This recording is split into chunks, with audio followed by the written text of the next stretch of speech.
Dark Truth TV, hidden secret channel, where knowledge meets revelation. In the frosty grip of June 1692, Salem Village, nestled within the Massachusetts Bay Colony, modern-day Danvers, Massachusetts, found itself ensnared in a haunting tale that would echo through American history. A saga not only of investigations but a dark dance of persecutions that unfolded like a sinister play. 19 souls would meet the gallows under the damning label of witches, while countless others faced the cold, unforgiving bars of imprisonment. Little did the village know, this was just the overture to a macabre symphony that would play out for months to come. The Salem witch trials of 1692 unfolded as but one chilling chapter in a centuries-long tale of witch hunts that gripped Europe from 1300 to 1330 and persisted until the late 18th century, with the final known execution for witchcraft taking place in Switzerland in 1782. This dark period, marked by trials and executions, saw around 110,000 individuals tried for witchcraft, with an estimated 40,000 to 60,000 meeting their tragic end. These witch hunts were not mere pursuits of individuals already suspected of witchcraft but concerted efforts to identify those deemed followers of Satan.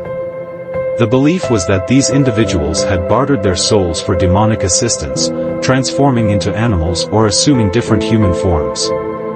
Animals, perceived as their familiar spirits, were thought to aid in their magical deeds. The accused were accused of riding through the night sky to clandestine meetings and orgies, while some did engage in devil worship and sorcery. The actual embodiment of the stereotypical witch was never found. The ominous process of identifying witches typically began with suspicions or rumors, escalating into accusations, convictions, and ultimately, executions. The Salem witch trials, fueled by a volatile mix of church politics, family conflicts, and the influence of hysterical children, unfolded in a vacuum of political authority, weaving a tapestry of fear, paranoia, and tragic consequences. In the late 17th century, two distinct Salems emerged, each with its own character and conflicts. Salem Town, a bustling port community on Massachusetts Bay that would evolve into modern Salem, stood in stark contrast to Salem Village, a smaller and less affluent farming community located about 10 miles inland. The village, home to around 500 residents, grappled with social divisions exacerbated by the rivalry between two prominent families, the affluent Porters, with strong ties to Salem Town's wealthy merchants, and the Putnams, advocates for greater autonomy and representatives of the less prosperous farm families. Property disputes and litigiousness were commonplace in this tense environment. In 1689, under the influence of the Putnams, Samuel Parris, a merchant from Boston with ties to Barbados, assumed the role of pastor at the village's Congregational Church. Parris, who had shifted his career from business to the ministry, brought with him his wife, 3 children, a niece, and 2 slaves, John Indian and Tituba, who hailed from Barbados. The slaves' ethnic origins, whether of African heritage or Caribbean Native American heritage, remain uncertain and a subject of scholarly debate.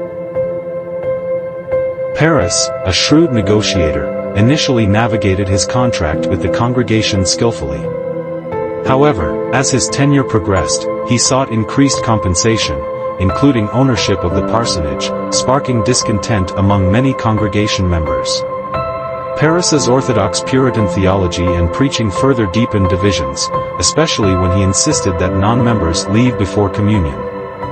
Salem found itself split into pro- and anti-Parris factions, with tensions escalating in this tight-knit community. In the mysterious winter of 1692, influenced, perhaps, by enchanting tales whispered by Tituba, Samuel Parris's daughter Betty, age 9, his niece Abigail Williams, age 11, and their friend and Putnam, Jr., around age 12, delved into the world of fortune-telling. What began as innocent curiosity took a bizarre turn in January 1692 when Betty and Abigail, initially dismissed as exhibiting juvenile delinquency by some historians, started experiencing fits. Their behavior took a surreal twist, screaming, odd sounds, object throwing, contorted bodies. and complaints of biting and pinching sensations.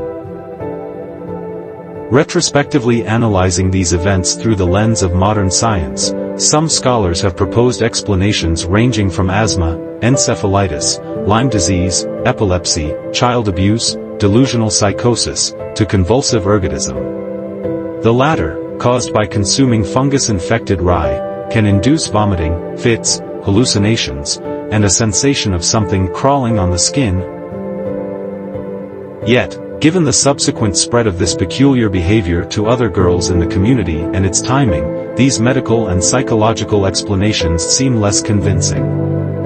The litany of odd behavior strikingly resembled that of a Boston family's children in 1688, believed to have been bewitched, an account chronicled by Cotton Mather in his book, Memorable Providences, relating to witchcraft and possessions, 1689, possibly known to the girls in Salem Village. By February, unable to find a medical explanation, the local doctor, William Griggs, attributed the phenomena to the supernatural. At a neighbor's suggestion, witch cake, made with the victim's urine, was baked by Tituba in an attempt to unveil the supernatural culprit behind the girl's ailment. Though the cake provided no answers, its baking incurred the wrath of Paris, who saw it as a blasphemous act, marking the ominous escalation of events in Salem Village.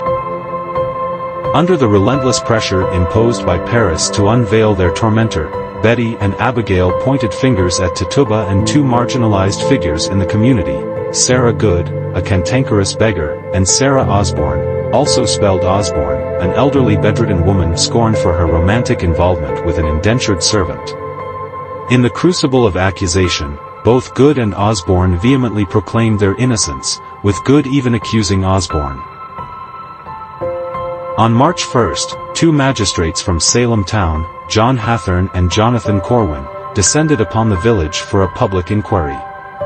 Good and Osborne maintained their innocence, but Tituba's stance shifted after persistent badgering and the palpable fear stemming from her vulnerable status as a slave. Succumbing to the pressure, Tituba told the magistrates what they wanted to hear, confessing to being visited by the devil and striking a deal with him. Over 3 days of intense testimony, she vividly described encounters with Satan's animal familiars and a tall, dark man from Boston. Urging her to sign the Devil's Book, where she saw the names of Good and Osborne, along with 7 others she couldn't decipher. With this confession, the magistrates not only had a purported admission of guilt but also what they deemed evidence of more witches in the community. The ensuing hysteria snowballed as other girls and young women, including Ann Putnam Jr., her mother, cousin Mary Walcott, and the Putnam servant Mercy Lewis, began experiencing fits. Strikingly, those accused as witches were no longer just outsiders, upstanding community members, starting with Rebecca Nurse, a respected woman, became targets. As weeks passed, many of the accused turned out to be adversaries of the Putnams, revealing a complex web of personal vendettas within the community. On May 27, 1692, after weeks of informal hearings and imprisonments, Sir William Phips, the governor of Massachusetts Bay Colony, intervened and ordered the convening of an official court of oyer, to hear, and terminer, to decide, in Salem town. Presided over by William Stoughton, the colony's lieutenant governor, the court comprised 7 judges, and the accused were left to defend themselves without the aid of counsel. Spectral evidence, claims by victims that they had seen and been attacked by specters of the accused, whose form Satan had allegedly assumed, played a damning role. Those who confessed or named other witches were spared the court's vengeance, relying on the Puritan belief that God would mete out their punishment. Those maintaining their innocence faced harsher fates, becoming martyrs to their own sense of justice. Many in the community who viewed the events as travesties remained silent, fearing accusations of witchcraft if they raised objections. On June 2, Bridget Bishop, previously accused and found innocent of witchery 12 years earlier, became the first convicted defendant. On June 10, she was hanged on Gallows Hill in Salem Village. On July 19, 5 more convicted individuals were hanged, including Nurse and Good. George Burroughs, accused of being the witches' ringleader, was summoned from Maine, where he now lived, and hanged on August 19. As the trials continued, accusations spread to individuals from other communities. On October 3, Increase Mather, influential minister and president of Harvard, condemned the use of spectral evidence, advocating for direct accusations based on credible witnesses. As the accusations extended to include Governor Phipps's own wife on October 29, he halted the proceedings of the Court of Oyer and Terminer. A superior court of judicature, instructed not to admit spectral evidence, replaced it.